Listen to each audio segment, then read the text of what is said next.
All Kerala marbles and tiles workers association Ernakulam ജില്ലാ സമ്മേളനം ഫെബ്രുവരി 24-ന് കോതമംഗലത്ത് നടക്കുമെന്ന് ഭാരവാഹികൾ വാർത്താസമ്മേളനത്തിൽ അറിയിച്ചു.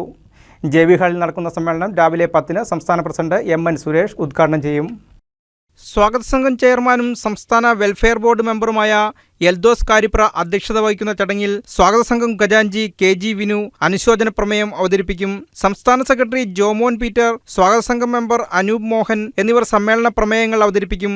സംഘടനയും തൊഴിലാളികളും എന്ന വിഷയത്തിൽ HMS ജില്ലാ സെക്രട്ടറി K.P. കൃഷ്ണൻകുട്ടിയും ജീവൻ നിധി സംബന്ധിച്ച് സംസ്ഥാന വർക്കിംഗ് പ്രസിഡന്റ് സജയൻ മലയങ്കീഴും ക്ലാസുകൾ നയിക്കും.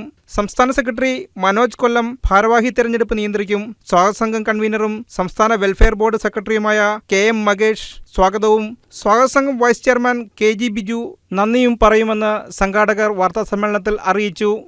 2008 ഈ സംഘടന രൂപീകൃതമായത്.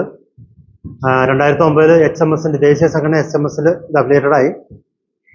സാമൂഹിക പ്രതിബദ്ധതയുള്ള കുറേ കാര്യങ്ങൾ അന്ന് മുതൽ ചെയ്തുകൊണ്ടിരിക്കുന്നു. കോവിഡ് സമയത്ത് ധനസഹായങ്ങൾ സർക്കാരിലേക്ക്, അതുപോലെ തന്നെ പ്രളയ സമയത്ത് സഹായങ്ങൾ, പിന്നെ മരിച്ചുപോയ തൊഴിലാളികൾക്ക് ഭവന നിർമ്മാണം, അപകട ഇൻഷുറൻസ്, അപകട ധനസഹായം എന്നിവ ഈ കാലയളവിൽ ചെയ്തുകൊണ്ടിരിക്കുകയാണ്. ഞങ്ങളുടെ കീഴിലൊരു അസോസിയേഷൻ്റെ കീഴിലൊരു വെൽഫെയർ സൊസൈറ്റി കൂടി ഉണ്ട്. ആ വെൽഫെയർ സൊസൈറ്റി മുഖാന്തരമാണ് ഈ സഹായങ്ങളൊക്കെ ചെയ്തുകൊണ്ടിരിക്കുന്നത്. News desk KCV news.